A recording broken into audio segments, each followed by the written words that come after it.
Welcome to the Higher Ed Jobs Podcast, Ask the Expert Edition. I'm Andy Hibble, the Chief Operating Officer and one of the co-founders of Higher Ed Jobs. And I'm Kelly Sherwin, the Director of Editorial Strategy. Today, we're happy to have back our expert, Chris Lee. Thanks, Chris, for joining us. My pleasure. So let's get into the question from our listener. The question for today is, how do you respond to the question of salary in an interview? This one question I've heard this and that about, and I'm eager to have clarification on it. So Chris, let's dive into this question. What do you think? Well, this is a big topic. As you know, everybody has the occasion multiple times, hopefully in their career, to have such discussions, and they are high impact discussions, right? And little small differences in negotiation can make a big difference in kind of take home pay for years to come. So it is one that is certainly worth talking about in great detail. I'll first begin by saying all applicants should do some research before they start their job search to ensure that the prevailing market bears salary that is consistent with what they need to exist, right? Or what their goals are. And without doing that, then they're kind of at a disadvantage. So showing up for the interview and having that question asked impromptu and one not being prepared for it is really a tough situation to be in. So that's a big preface.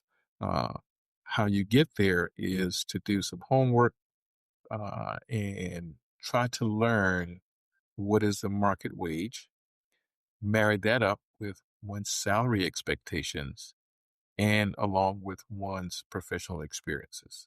So I like to use the shorthand of rookies, veterans, and superstars in talking about people at different juncture points in their kind of career, because each of them will command a different salary, and it's important for people to know where they are. So armed with information, they can have a robust conversation with the hiring manager without it kind of stuck. So here's an example. Just yesterday, my best friend's son is interested in pursuing an opportunity, and the HR person sent him an email and said, as we advertised, or I'm not sure exactly how it went, but he essentially said, this is the salary number. Let us know if this is acceptable before we, commit to the actual video interview. So it's like a number. So the question becomes, how do you respond to that? And I said to them, accept those terms. Otherwise, you won't get a return call. That's a screening, kind of a mechanism, right?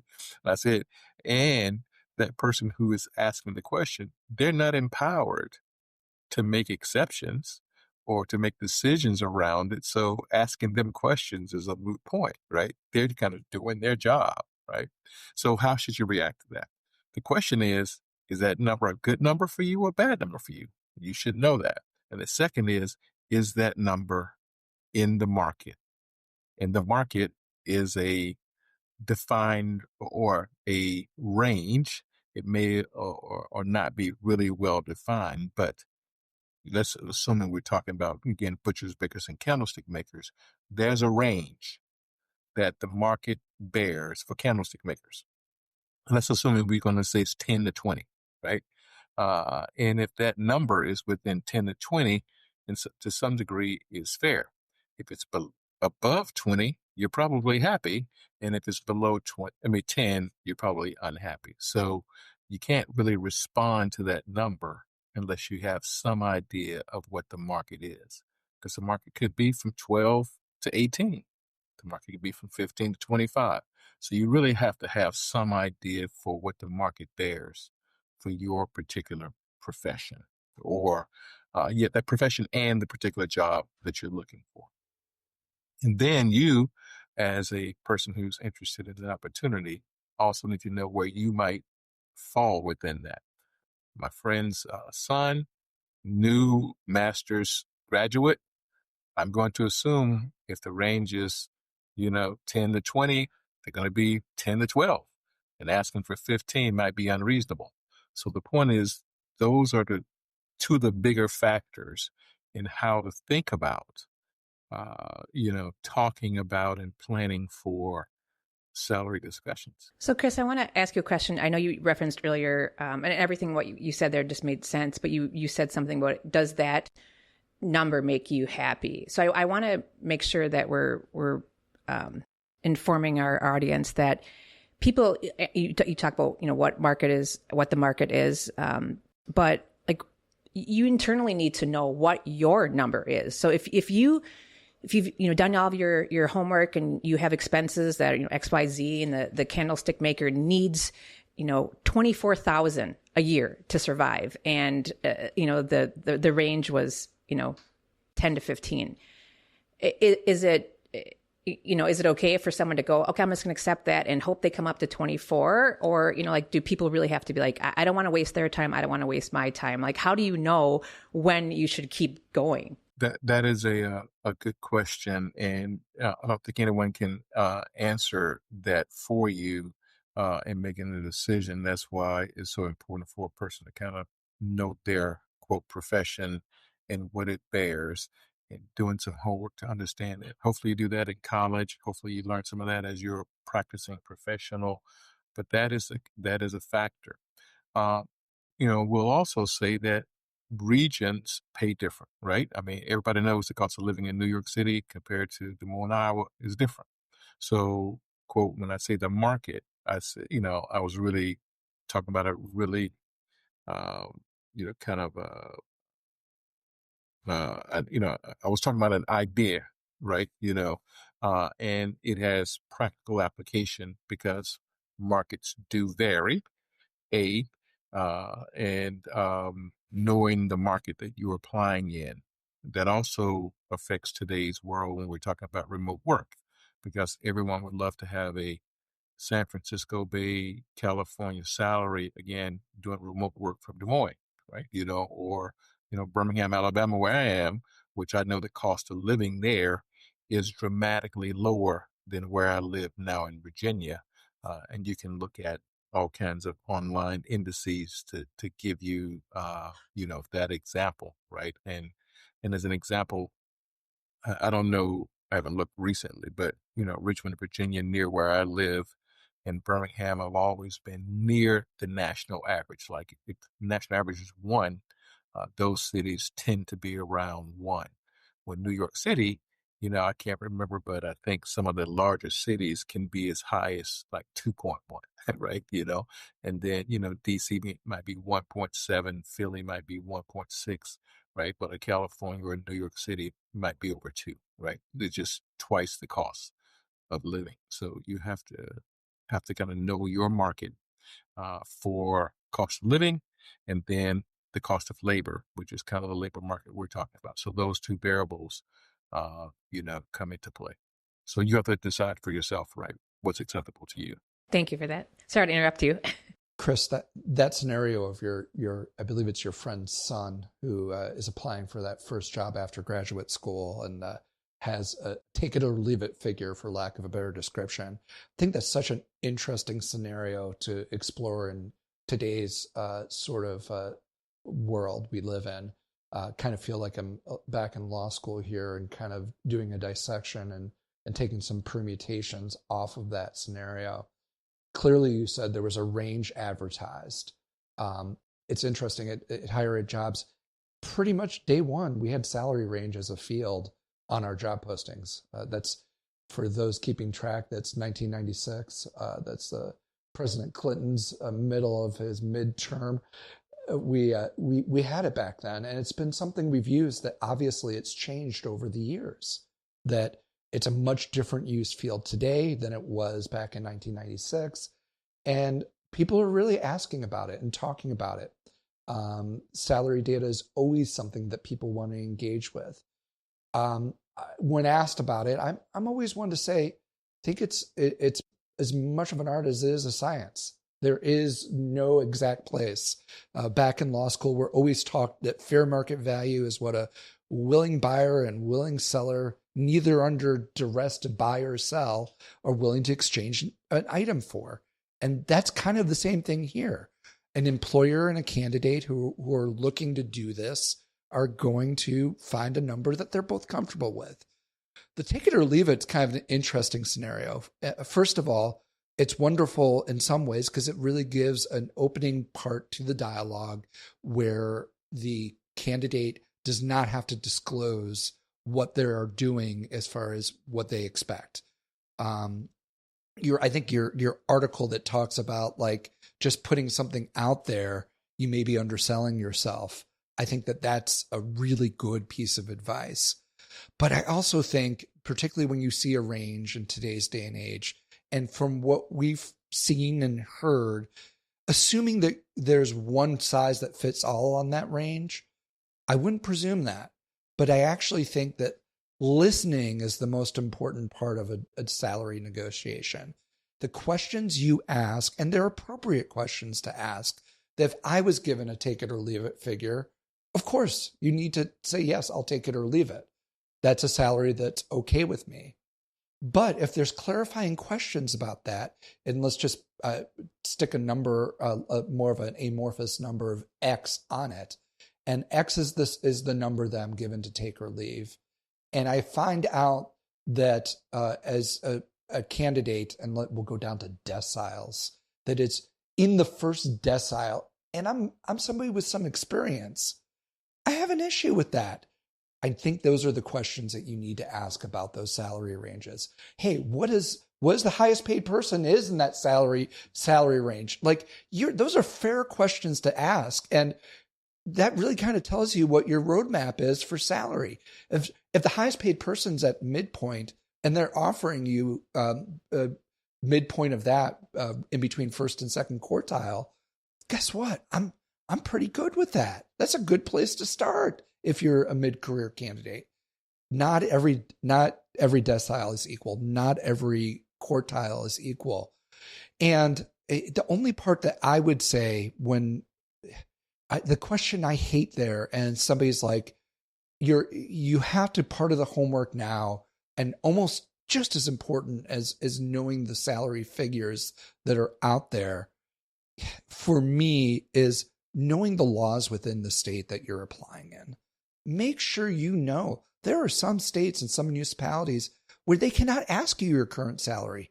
And if they ask you that, that's a whole different set of, if I'm going to go on permutations and hypotheticals about a situation, than a place where if you're willing to violate the law and clearly ask when you're not allowed to ask, what is your current salary? That puts some major red flags out there for me. So that's the case. And the other part that I think is, and I don't want people to tune this out, because in 2025, you probably heard this so many more times than you needed to, but this is definitely one of those cases. With the increase in salary equity and the increases in commitment to salary transparency and the mixing in of artificial intelligence, we absolutely are going to have different worlds, and this world is changing. Pay attention to it. Do not just assume what you knew in your last job search, even if it was a couple of years ago, still remains true today. So I put that out there as kind of doing a little bit of, like I said, a hypothetical, and I'm sorry for kind of a little bit of a monologue, but boy, you are right as far as not disclosing what your salary is, because the genesis of the discussion, the landing point of it, and this is in both of your pieces that you wrote, is so important because it has an effect on your life at that institution and the future that you have. So I really encourage, we'll have those in the notes. Everybody who's listening to this podcast should read both of those articles and develop their own plan. Yeah. And so you hit on some really, a lot of key points, Andy, and let me offer some context, kind of some meta thoughts that help to shape the dialogue. First, I want to note about, the transparency kind of idea, the salary, idea. Most organizations have a compensation plan, and they will have, quote, salary ranges. Now, The question is, when they publish a vacancy announcement, are they listing the salary range or the hiring range? Completely two different ideas. So again, going back to our example, let's assume a job might be, 50,000 to 75,000. If it's a public entity, they may, list the whole range that they pay rookies, veterans and superstars, as we said, right? But they're not going to pay $74,000 under no circumstance, because their budget is 50 to 58, right? So you have to kind of know that salary range and hiring range could be different. Sometimes organizations will just publish the budget, right? We're going to pay between 50 and 58. And so you don't know when that ad is placed, which that is, which is really important. Chris, I just want to, so I there's a lot of confusion here. I think I just want to clarify salary range, hiring range, budget range. Like, can you explain a little bit more? Because I'm thinking if I'm confused, other people might be confused as well. So what do you mean by each one of those? So salary range is what an organization assumes the market is, and that they are going to pay for that position, right? So again, it's 50 to 75. If we have a person with 2 years experience or 25 years experience, they're going to make between 50 and 75 full stop, because that's the value of that position in the marketplace that they have estimated. Now, depending on their budget situation, their ability to pay, some organizations rarely pay in that fourth quartile. That's what, Andy was talking about, first, second, third, fourth quartile, right? And then organizations, if you're a public organization, I've worked for several, those ranges don't change every year, because you do a salary study every 3 to 4 years. But sometimes they will move the range in accordance to how much is appropriated by the legislature. So next year, it'll be 52 to 77. And I've seen many people in organizations go, well, I'm not at the midpoint, but I got 25 years experience. Well, because the midpoint moved. You see what I'm saying? So it's an art and a science. Setting the range is a science. How you use the range is an art, right? And so then it goes back to, the second part of that question, which is, we know what the range is, but people within this organization typically make between 50 and 63, right? And that is what we expect to pay, because that's our ability to pay. So, let's assume Lauren has been at the organization 8 years, and she's a great performer, and she makes $61.50. You coming in are likely not going to make $61.50, because she's a high performer who's been there a long time. You have similar kinds of experience, and they're not going to insult the internal star by paying them $65. They may advertise 50 to 75, and that's a misdirection. But their actual expected hiring is 50 to 58. So it's information asymmetry. You have no information about this. And that's what would be that's the hiring range. Yes, the hiring range. But again, so Andy, if you want some innovation, you might want to pressure your customers to say, put the hiring range. Don't put a salary range, right? They're different, because the truth is, most organizations. Now, you really can't do that. Here's why. Because private organizations and some organizations can and might pay more than what they intended to pay, because Andy might show up, and Andy's a superstar. They go, we plan to pay 58, but man, we're going to get Andy, so we're going to pay 70, because that person is so exceptional, right? Now, public entities most likely are not going to do that. They probably have rules that don't allow that. Private organizations might. So it's a really dynamic thing, and that's why we're having this conversation today, right? It's because people, experience many different factors, but at the end of the day, information asymmetry is the key, right? The organization will always have more information than than you have. And people react to that in various different ways based upon their personal circumstances. And, Andy offered it, like, hey, I would be insulted to get that offer from that organization. But for that organization, they're actually doing, you a great service for what they normally pay. And there's no way to know that. Let's deal with the other side of that. The range is 50 to 75, but they offer you 47. I have not seen that, and that's pretty much exploitation if it's published. Now, if it's not published, are there some shrewd people out there who will pay you what you're willing to accept? So they ask you, what's your salary expectation? You say 47. They say, oh, we'll offer you 48.5. You know what I'm saying? when they expected to pay 50 or more.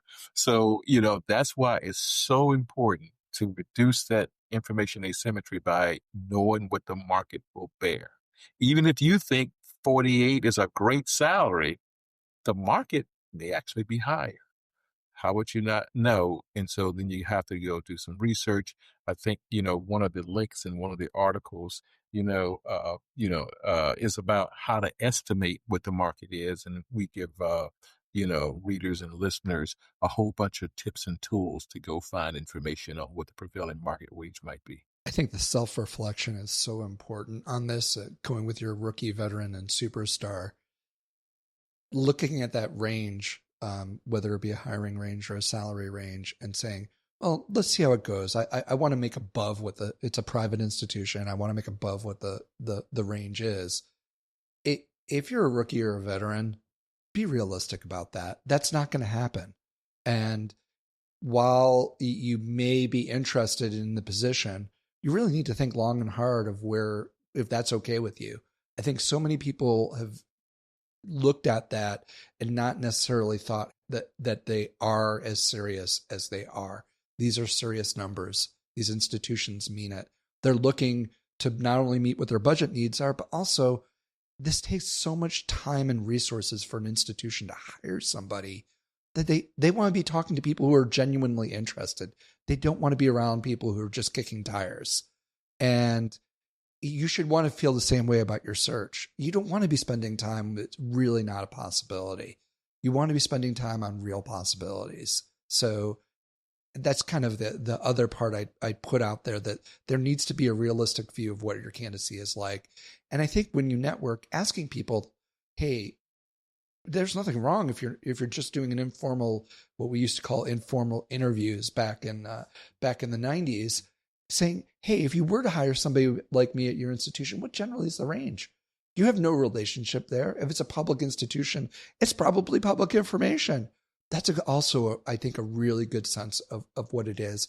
I also think there's a lot of associations out there in the various disciplines and the various administrative responsibilities that can also give you more substantial data on what people make at other institutions. And I think I would point that out as well. Yes. That information, that homework is there.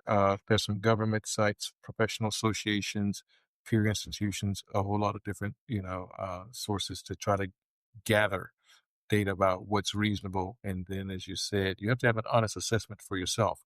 If you got 10 years of experience and, you perform well and that sort of thing, that's great. Maybe you should be kind of toward the middle of the market. But if you got 4 years, of experience and you're expecting to be in the third or fourth quartile, you may be setting yourself up for failure, right?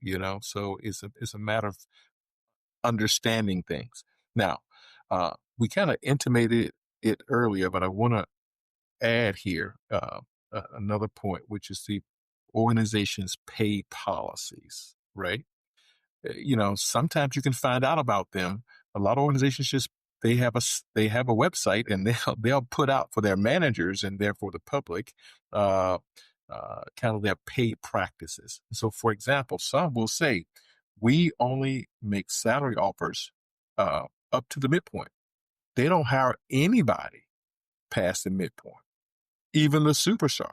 And they tell you that because they're like, yeah, you great, you did well for the Steelers, right? But that didn't apply, to the Eagles. So you come here and maybe you'll increase, but you're going to come at the midpoint, even if you were a star elsewhere.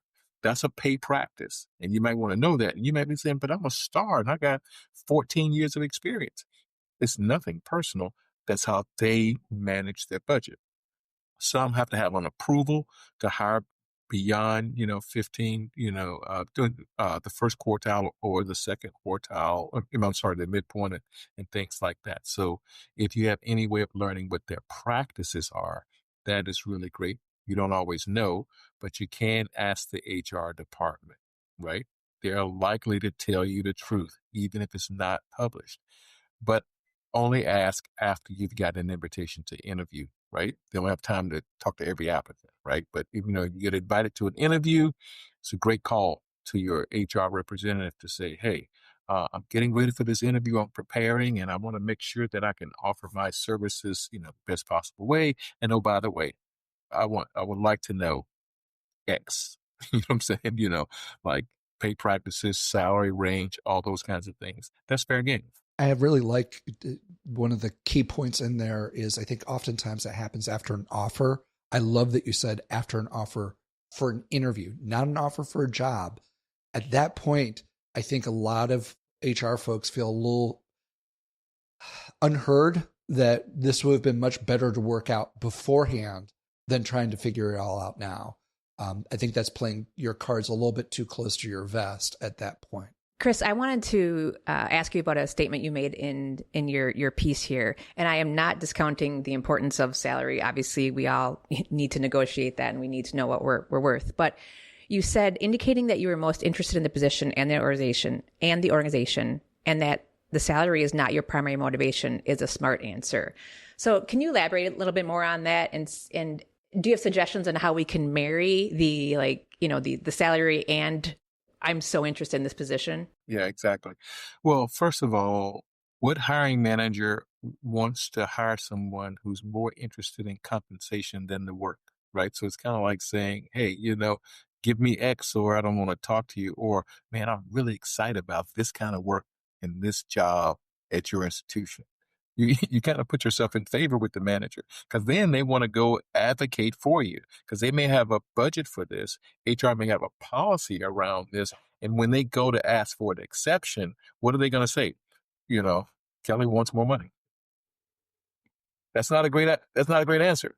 Oh, Kelly, man, she really digs this. She did this to prepare herself. She's interested in that, and she'd be a great addition to my team. You see what I'm saying? It creates a different dialogue when it's not just about a number. And that number sometimes is artificial, right? Sometimes you really need it to make a living. Sometimes it's just, we pull it out of the air. I want to make 10% more, 25% more than my current salary. And we've come fixated on a particular number. Now, you also, we should also note that salary isn't the only variable. Total compensation is. So people spend way too much time trying to get to that $65,000 number and might take $65,000. That was their goal and find out that the value of it is really 60 compared to their current job because of their salary, their benefits and their perquisites, right? So before that interview, check the website, ask HR about their quote, I call them benefits briefs. Most people have them, 2-page summaries of all the benefits offered and what the value of them are. So for example, healthcare is an easy one. Your portion of the healthcare is $250 a month, or it could be $450 a month. That's $2,500 right there, right? The retirement contribution match. One place is 4.5%. Some places is 2.5. Some places is 7.5.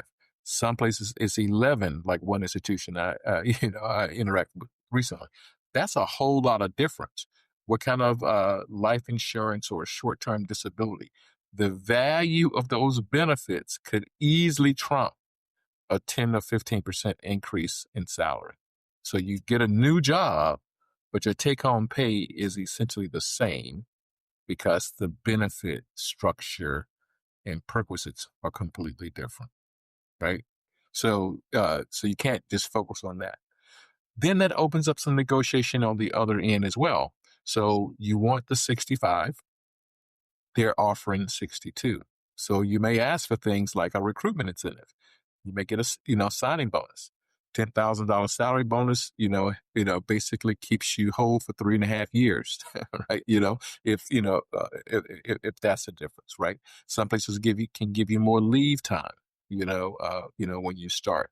The whole point is that there are some variables for senior positions. There tend to be some compensation variables like deferred compensation, and things of that sort. The point is that it's not just the salary, it's total compensation. That's a part of your research as an applicant to understand that concept and what that organization offers vis-a-vis what you currently have. I think that's so important, Chris, to emphasize. So all of those things probably would add professional development to that discussion as well. The time to talk about professional development is at this stage, and I think it's so very critical. I also think, particularly about professional development, it shows commitment to what you do.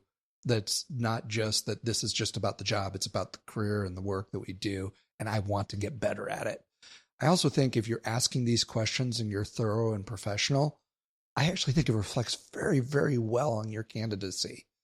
If you're somebody who really wants to evaluate the ethos of an institution and sees the salary transparency and pay equity as being important, I've really seen some of this, and I really, really respect the institutions that are doing it. They might actually tier the co-payments on your life or your health insurance based on what you make salary-wise.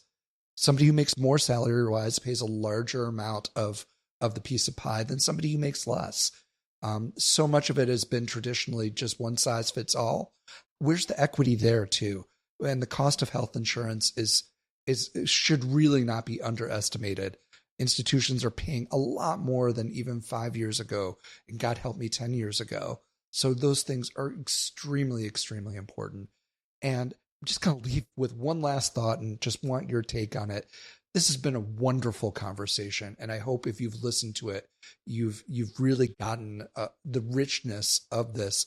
And I think the part that just kind of has stuck with me throughout is I'd like to get rid of the topic being called negotiation. This shouldn't be salary negotiation. It should be salary, or even the genesis of your work relationship, diplomacy. This is really about how you diplomatically and professionally handle yourself with the institution that's there. And once again, as I feel like a broken record because I say this often, how they handle it with you. This is a big test. If that's a great genesis, be excited. That's a special thing. You have a great opportunity there. If you're seeing red flags in it, don't ignore them. I like that, Andy, that phraseology of diplomacy. That's a cool idea. And to continue that thought, one technique I found to be very valuable, something I did early on, kind of unintentionally, but I've recommended it to others, is to accept the job, but not the salary, in order to keep the negotiations going. Right? When you're not where you need to be. So it's kind of like saying, oh, Andy, I'm excited to join the team with you and John and Kelly. Oh man, this is a great career opportunity for me or whatever, but I got to talk to my spouse, or I need to reflect on the salary to make sure that I can meet my obligations. So they know that you're coming, right? Now you're on the team.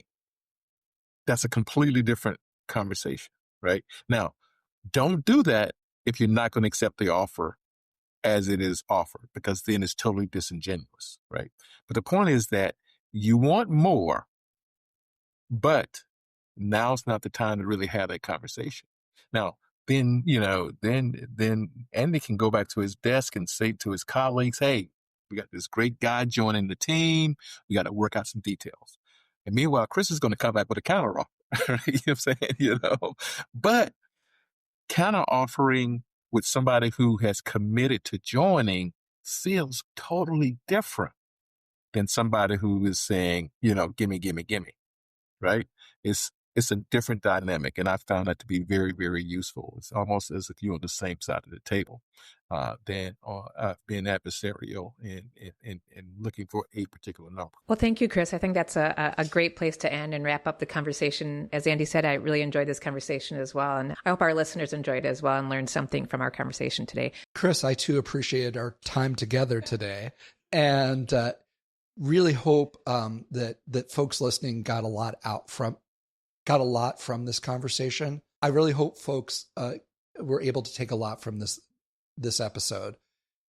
For those who are listening out there, I'm sure this produced questions and thoughts. Please send them to us. We'll share them all with Chris. You can email us at podcast@higheredjobs.com or send us a direct message on X @higheredcareers. We really appreciate you being here today, Chris. Thanks for spending the time. Yes, my pleasure, as always, to have a conversation with you too. Thanks, Chris, and thank you for listening. We'll talk to you again real soon.